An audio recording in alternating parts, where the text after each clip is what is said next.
Yo, what is up PPL fans, Shoutout here, coach of Bayern Munich, and welcome to PPL Season 4 Week 8 Team Analysis. Yes, ladies and gentlemen, and beyond and whatnot. It is time again, we're back in the PPL. Been a while.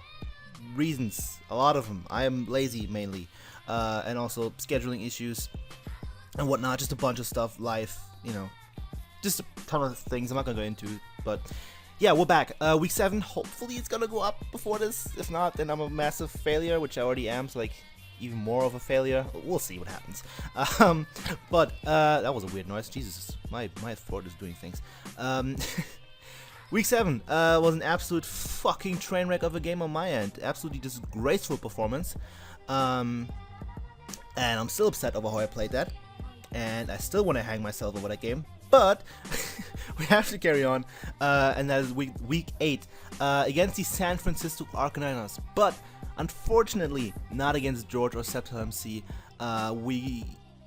George had to leave because of a lot of real life stuff happening. School is just busy as fuck right now. I also think that he's at a similar point to me where he just doesn't care as much about competitive Pokemon right now. Otherwise, he'd probably just play anyway without having much time to prep. You know, I feel him in that, but I have a lot more time than him, I think at least. So, unfortunately not going to play him, but instead we're going to play another great player, that is MoxieInfernape Blake, usually competitor in the MPL, has been in the March Madness tournament, I think it's Summer Showdown as well, so he knows what he's doing. He's definitely a competent player. He is also part of George's front office, model like me, so he knows kind of how George builds and thinks, even though basically the front office is just George putting in his beautiful sets, and we're like, good job. That's pretty much it. But without further ado, let's get into team. My team still hasn't changed. It's not going to change for the rest of the season. 100% going to keep this draft. First time I'm making any transfers, by the way. That's pretty spicy. But George's draft, the team that Blake is going to use is Jirachi, Salamence, Azumarill, Dugtrio, Mega Sableye, P2, Manectric, Hitmonlee, Typhlosion, and Frostlass. So there have been a couple changes. He had Crustle and Tangrowth before, and dropped those for Dugtrio and Frostlass. Now, I don't like that. I would have preferred the other two, honestly, because Tangrowth is just not that threatening to my team. I have a lot of things that just hit it hard, or threaten it, or beat it. Pretty much everything actually just kind of beats it, barring Lucario and Rotom Wash. Everything else just hits it really, really hard. Or in the form of Gorgeist just beats it, depending on sets and stuff. So, yeah, that's that. Dugtrio is really annoying because it makes Nidoqueen a lot less free. It can actually trap Lucario if I had to bring that, and if I'm not like a Chechel variant, if he has a Focus Sash and I can't kill him with my E-Speed and stuff like that, or Vacuum Wave, Bullet Punch, you know, my priority. Frostlass, I don't have a great switch in if he brings like a Life or a Specs variant. If he Specs, it actually just 2-KOs everything I have, barring Sneasel, I think. Even that probably gets 2-KO'd because it's a fucking Sneasel. And he can pack, of course, coverage for that. So, overall, not great for me, those transfers, but those are by far not the most threatening things. The only really threatening things I see are the first three. Jirachi, Mance, Azumarill. I don't have a good Azumarill switch in. My Fairy Resist is a Nidoqueen. So, a Water Fairy type is very spooky. Best attempt at switching there is Gorgeist, which doesn't want to take Ice Punch, Knock Off, and after Rocks, it doesn't even want to take 2 player-offs from a banded Azumarill. So 100% expecting Choice banded Azumarill. I don't think there's any reason for him not to bring CB Azu, because it also gives him a really good check to Clefable. Otherwise, if he isn't banded, Clefable doesn't get 2-KO'd. So having something else that can just kind of threaten Clef super hard is really, really nice. And Bandit Azu definitely gives him that. Mance is also definitely coming, I think, just because it breaks shit in half. That's what Mance does, with Iron Tail for Clef, Fire Blast for things like Gorgeist and Lucario, and then just Draco and just plop things left and right. I don't think he's bringing DD necessarily, but if he does, I am prepped for that for sure. But I think DD is probably the less likely one. I think, if anything, is going to be a wall-breaking variant. And then Rachi. Rachi's a threat, always is, but good thing about Jirachi is it's his only answer to Clefable. So as soon as I get rid of Jirachi, Clefable kind of does a ton of work to his team. So yeah, Jirachi could be a Scarfer, could be his late game answer, late game cleaner. Good check to Lucario. Definitely one of the best checks to Lucario. And yeah, those first three are definitely coming, I'm very sure. P2 is also coming because it's his only switch into Mega Pidgeot. Literally, nothing else switches in safely. Mega Sableye, I don't think gets, like, Split Rachi and Split Mega Sableye don't get 2-KO'd. by Heatwave and Hurricane respectively, but they don't really want to take it, don't take it too well. It's a very, very easy 3-hit KO, so, and after rocks I think a 2-hit KO depending on, you know, items on Rachi and rolls and stuff. So, yeah, not great. Mega Pidgeot also outspeeds his entire team, even though he just picked up Dugtrio. I'm 1 base speed faster, so that's pretty spicy. And yeah. Now, after that, it's a little iffy. I don't know what he's gonna bring. I think he's gonna bring Mega Sableye, just because Sneasel is a really big threat to his team, and Mega Sableye kind of deals with that fairly effectively, or more effectively than most other things on his team at least. Out of Azu, of course, but Azu doesn't want to lose its item. It also doesn't want to get Poison Jabbed if I decide to pack that. So I think Mega Sableye is coming.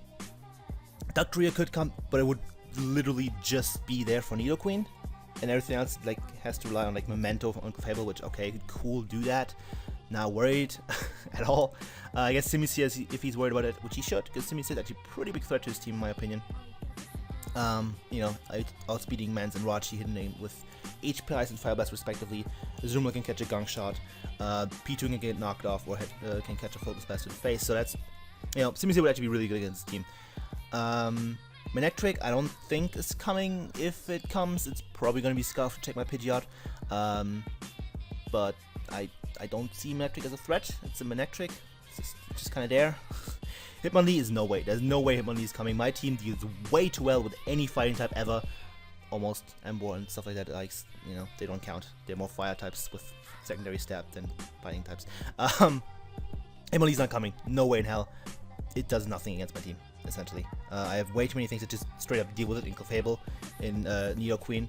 Latias can take any one hit, Rotom Wash can take any one hit, Gourgeist hard walls it, Pidgeot checks it offensively, even Caesar and Lucario have priority to hit it, so not worried about Hitmonlee at all. Typhlosion could be a bring. If he brings it, I don't know what set it's going to be. I genuinely just don't know. I could see like a physical variant even come, but then Rotom Wash deals with that unless he's natural gift, and even then Latias. I don't think Typhlosion is super duper likely, but it definitely can put in work. Especially with the team that I ended up bringing. And then last but not least, Frosters. I think Frosters could actually be a really big win con for him. Late game, if he gets rid of stuff like Sneasel, then Frosters can just kind of plow through my team late game. As sad it is to say, Frosters is a pretty big offensive threat, as you have seen from my GPC matches if you watch those. So yeah, that's pretty much the quick overlook of his team. Yeah. Break stuff in half and then find one thing that can clean up a late game in his opinion. So, without further ado, let's get into the team that I'm bringing. This is already way too long a video. I'm gonna just show off the beautiful team that I come up with, the Sceptile Dysfunction, and then get a boost from this week because it's MoxieInfernape. I'm gonna kill him, beat him, not kill him, beat him. Hilarious, I know. Thank you. So the first one that we're bringing is of course Halsey the Mega Pidgeot. Oh, the Pidgeot tight. Pidgeot tight. Fucking weird thing to say. No God has the ability, Hurricane, Heatwave, Toxic Roost, very self-explanatory. That's enough speed to outspeed Dugtrio. I'm pretty certain. Actually no, it's outspeed to Dugtrio outspeeds my Sneasel. So if he speed creeps Sneasel, I outspeed him. If he doesn't speed creep Sneasel and is max speed, then he outspeeds me. But I don't think he's doing that because I'm fairly sure he's a fairly competent player. Of course, he could be competent to the point where he predicts that, but I don't think he gained anything from that. So yeah, and this is a very self-explanatory set. Jesus, seems very flying weak, barring the Manectric and the Jirachi. So I have Heatwave for Jirachi. Heatwave also does a ton to Manectric. Manectric is a really frail Pokemon, so I'm not going to enjoy either of those moves unless he's like Assault Vest, in which case he's even weaker, so who cares. Toxic is there for P2, so I can Toxic, I think, on the switch-in and wear it down over time. And then, you know, P2 is a Toxic P2 is a good P2 essentially, and Roost is there to keep the thing healthy. I can Roost up on things like Sableye and even Dugtrio to some extent, and P2 if necessary. I just felt like Roost would be nice if I predict a switch, because the thing is going to force switches. Then I can get back to good health and then live a potential Aqua Jet from Azumarill. Stuff like that, keeping the thing healthy for priority is really nice. I was really considering a lot of moves in this last move slot, like Tailwind, Agility, Work Up, bunch of stuff, U-Turn even. Ultimately decided though that wasn't worth it, and just went with Roost. It's a safe move, it works, and it's there, it exists. So, next up we have another really big threat to his team, and that is Nyx the Sneasel with the Focus Sash. I think it's the first time I'm bringing Focus Sash Sneasel. Could be wrong, could be the second time, I don't know. Inner Focus of course, because he has a Jirachi, so he can't flinch me and I can knock him off, it's great. Knockoff, Ice Shot, Sword Stance, and Icicle Crash. Max attack, 220 speed, Jolly Nature, and 36 in HP. That speed is to speed creep Frostlass. Because as I said, Frost is a threat, this outspeeds it, so we're happy. And Sneasel is a massive threat to his team. It beats Jirachi, because Knockoff does a ton. Unless he's Coldberry, in which case he might beat me, depending on his spread. If he has Drain Punch, he definitely does. Like Cobra plus Drain Punch beats my Sneasel, that's fine though, because then it's weakened. It's a good check to Salamence. Ice Shot is very good against that thing, obviously. Knocking off Azumarilla's item, which is assumed to be Choice Band, is going to be really nice because then it can 2-hit Gogeist, and that's spicy. Duck Trio does not want to take an Ice Shot ever because it's Duck Trio. Mega Sableye is a bit of an issue, that's his best switching. P2 can get knocked off, and that makes it a lot less threatening, a lot less annoying. Metric doesn't want to take a hit, Hitmonlee doesn't want to take anything really because the Hitmonlee, Typhlosion doesn't want to take a knockoff, and Frost doesn't want to take anything. Well, not a knockoff, he can take the other moves. So Sneasel is just a really big threat. SD is just to threaten his team a little bit, because that allows me to hit Mega Sableye really hard, and if I can get rid of Mega Sableye, that makes my life a lot easier because it's just fucking annoying. Not that I think it's a massive threat to my team specifically, because I have a Clefable, which is literally the best answer to Mega Sableye in the game. But, so, SD is designed for late game, threaten his team a little bit, spook him a little bit, and late game, SD Sneasel can definitely put in a ton of work. And then we'll see what happens. I wanted Poison Jab on there. I wanted something else, Pursuit for Frostlass and Jirachi, but ultimately I felt like this set would be really, really good against this team. I had more thought process behind that I just forgot because it's been a couple days since I finished this team. So, sorry. But with the Focus Sash and Sword Stance, the thing can definitely put in a ton of work.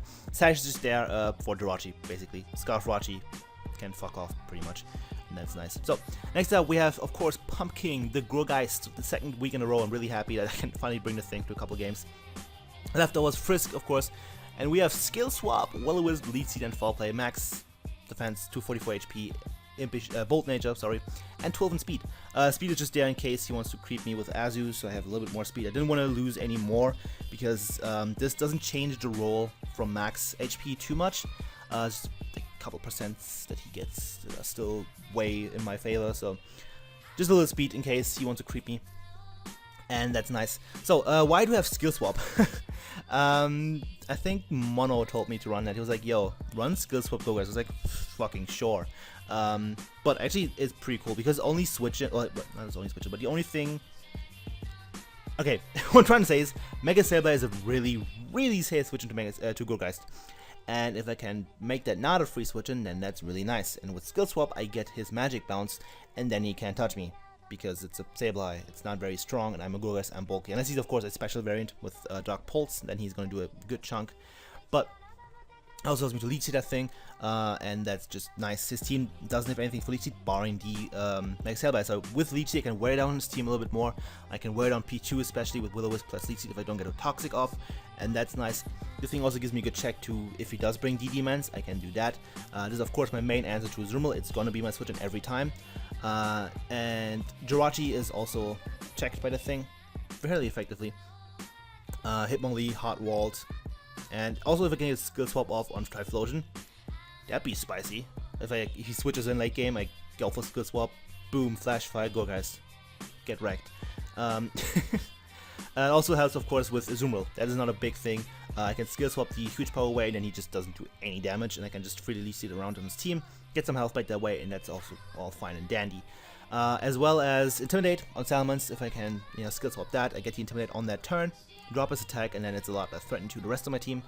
And yeah, P2. If P2 traces something on my team, like Magic Guard, and I can Skill Swap that, that'd be kind of cool. But yeah, Skill Swap is just a bit of a meme there, but I could have packed Synthesis in hindsight. This is after the game, spoilers. I would have preferred Synthesis, but hey, Skill Swap is a cool move anyway. And then just Will-O-Wisp lead seed for, being annoying, and Foul Play to do damage to things like Salamence. I don't need Seed Bomb necessarily. I prefer Foul Play because it also hits Jirachi for a lot of damage. There's a lot to Mens. There's a lot to Duck Trio still because it's Duck Trio. Nothing really wants to take it too well on from his offensive threats. So, and his defensive ones like P2 and Mega Sableye I just beat. So that's nice. Next up we have another really big win con. That is Moonshine, of course, the Clefable with the leftovers, Magic Guard, as the ability, Moonblast, Thunderwave, Softbolt, and Calm Mind. Pretty much max defense, which is a little bit spit F, which helps a little bit in terms of rolls with Typhlosion, and that's nice. So, as I said, his only good answer to Clefable is Jirachi. If I T-Wave Jirachi, it is no longer a good answer to Clefable. Especially if he's not a max attack variant, I don't get 2-equipped by Iron Head. So I can just kind of set up on him late game if he's weakened enough. Not on him, but I can set up, and if he's weakened late game, plop, dead, gone. So, T-Wave just seemed better, and Calm Mind also seemed better than Fire Move for Jirachi or Shadow Ball, whatever I feel like running. No, Shadow Ball would be pointless. I guess it wouldn't be super pointless, but, you know. This also, with Calm Mind, I am able to beat P2, and that is good, because P2 is a threat, and this is basically my best answer. This is my dedicated way of dealing with P2. Even if he's offensive, he does like 40% max, I think, with Tri-Attack, so I'm not too worried about that. I can set up on him and then just make him my bitch, pretty much. It also gives me a good check to Salamence, of course. I can live any one hit, I can T-Wave it, or just hit it with a Moonblast, put it in range for Ice Shard. That's nice. I can also live any one hit from Azumarill, either T-Wave it or get some damage off. And that's nice. This also checks Hitmonlee, it checks Frostlass, it doesn't 2-hit kill me unless it specs. Typhlosion I can live any one hit from and T-Wave it, and Mewnich I can deal with because it's a Mewnich, it doesn't do much to me. So, of course, Dugtrio doesn't beat me either. So, Clefable just beats pretty much his entire team, and that's really handy to have in the back. It's just what Clefable does. Magic got over Unaware because I'm not too worried about men setting up or anything on his team, really, barring Azu, and I don't think Azu gets a belly drumming opportunity. Because like Sneasel just knocks it off, and then it doesn't have Citrus anymore. And I have Rotom in the back to check it no matter what. So, not too worried. I don't think he's going to bring Belly Jet. It doesn't seem like the best option against my draft when I have Lucario as well with E-Speed. So yeah, oh also, I was considering Sash counter Sneasel. Forgot to mention that for Azu, but I decided to do it with this instead because I'm boring. So yeah, Clefable does stuff, beats his team if I get rid of Rashi. That's cool. Next up, we have Overwash, the Rotom Wash with the choice specs. Levitate, S ability, Hydro Pump, Volt Switch, Thunderbolt, and Trick. 204 HP, max special attack, modest, and 52 in speed. That speed allows me to speed creep Azu if it's max speed. I forgot if that's Adam or Jolly, but I think it's Jolly. Probably Jolly. So yeah, that's that. Rotom Wash is really good in this game. His only electric immunities are Dugtrio and Mewnich, both of which just flat out get plopped by Hydro Pump. Specs Volt, which also puts Salamence guaranteed in range for Sneasel's Ice Shot. So I can live any one hit from Salamence, barring like I think Adamant Life or +1 Outrage kills me. But if he's locked into Outrage, I just go Clef, so it doesn't matter. And I can just Volt Switch out, get some huge damage off, and then go into Sneasel and Ice Shot. Even if he's Yache Berry, he's going to die. So that is nice. Unless it's like world's fattest max defense Salamence, but even then, it doesn't matter. I just outspeeding with Sneasel, so that's nice. I can also live a Draco and Volt Switch out or T-Bolt and get a ton of damage off. That's nice. Again, good check to Azu. Every time Azu comes in and kills something potentially, this thing comes in and kills something or threatens something or hurts something a lot on his team.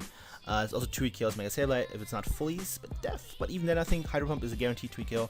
Again, been a while since I put this team together, especially these two, Clefable and Rotom Wash, were the first ones I put on the team. So, well, the first finished sets I put on there. So yeah, this thing just 2 kills his entire team, barring DP2 and Spit of Rachi. And for those, I have Trick. If I Trick P2, it's not a problem. Like Specs P2 is just not a threat. He can't lock himself into any move that my team cannot wall. So, like Tri-Attack, Gora says hi. If he has Ice Beam, then, you know, Sneasel and Rotom and Clefable say hi. T-Bolt, you know, Queen's like, hey. So, you can go guys. So, not worried if I trick him with Specs, even though he's gonna hit fairly hard because P2 isn't weak at all. He's not bulky, and then I just plop him with things. So, that's not a cool thing. His only re-switch into this is the P2, so if I can get that tricked, then hey, that's fun. This also checks Frostlass because I can live any one hit and hit him back and kill him. Gives me a good answer to Typhlosion if he decides to bring it. Again, I don't think he will, but if he does, I can check it with this. I need to keep this thing healthy if that's the case, though. So if he brings Typhlosion, it could be a little bit problematic because I need to keep my Rotom at full health, but we'll see what happens. And yeah, this is pretty much that. Also, it gives me a check to fucking Rachi. I can live a Modest Life Orb Energy Ball. I think, no, Timid Life Orb Energy Ball I can live. Modest is a roll, so that's nice. Last but not least, we have S Death Nidoqueen. Now, I know you see that he has a Duck Trio, and I know you see that there's a Life Orb. I should probably have a Shed Shell, but I don't, because I don't care. Sheer Force, and then Stealth Rock, Earth Power, Ice Beam, and Focus Blast. Max HP, max special attack, modest, and 4 in defense. I live in Earthquake if he isn't banned. If he is banned, then, well, one of my threats comes in afterwards and just threatens his team. So I don't think he's going to bring a banned Duck Trio. And I just kill him with Ice Beam, of course. So yeah, that's nice. It's just, I don't need Nidoqueen this game necessarily. It's just a bit of an asset to have against his team because he doesn't have a switch in, pretty much. Focus Blast tweet kills P2 unless it's fully Spidef, and even then I think it's a roll. Don't quote me on that.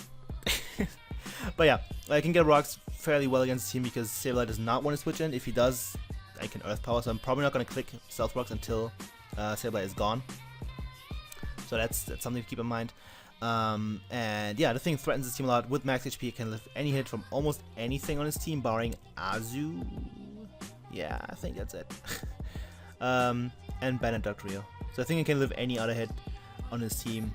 And that's cool, so you can get rocks, you can get a huge hit off on anything. Earth Power, Ice Beam does a ton of work to his team. Focus Blast is just there because P2 is a threat. P2 was still looking kind of threatening to my team because I don't have a fighting move this week.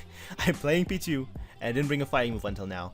I'm also not bringing my own ridiculously good fighting type in Lucario for the first time the entire season when I play a P2, so bit of a balls to the wall approach, I suppose. Not really, but like a bit of a ballsy approach, more so. But it should work. Focus Blast does a ton to P2, and if it can threaten a thing or pressure the thing as much as possible, then we should be fine with, you know, the Toxic or Will-O-Wisp. I want to get off on it, potentially trick it, knock it off, lead seed it, set up on with Clayable. So I have enough ways of dealing with it. Just comes down to me actually playing well around that. So that's gonna be the team. I think it's a pretty decent team. You know, I'm pretty happy with it. So yeah. Tell me what you think of the team, tell me what you think of the matchup, and yeah, we'll see what happens in the game. So thank you for watching. Make sure you leave a like, leave a comment, leave some newts. I will appreciate all 3 of this, and hopefully see you guys next time. Goodbye.